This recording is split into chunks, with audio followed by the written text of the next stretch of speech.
És evident que després d'aquest partit encara restaran 6 jornades per finalitzar la Lliga. Però aquest diumenge, el treball de tota una temporada es veu concentrat en una sola jornada i pot resultar decisiva. El Sigul i l'Osca porten lluitant tota la Lliga, alternant-se el lideratge, i a l'Estadi Municipal de Badalona intentaran demostrar qui és el millor.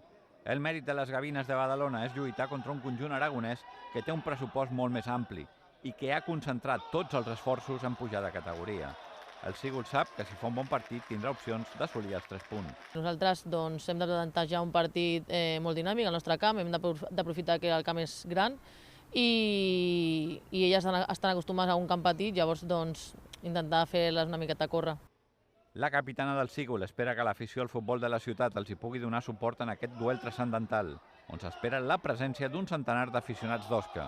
Encara que sigui el que els agrada el futbol, encara que no sigui que vagin a veure un altre equip, m'és igual, però crec que aquest diumenge és un gran partit, que crec que l'afició hauria de donar resposta perquè és un partit important per nosaltres, que som de Badalona, que portem molts anys, i crec que seria un partit molt bonic de veure'l i que si contra més afició vingui, molt millor per pal·liar també les seves aficions, que diuen que venen moltes, però ja veurem.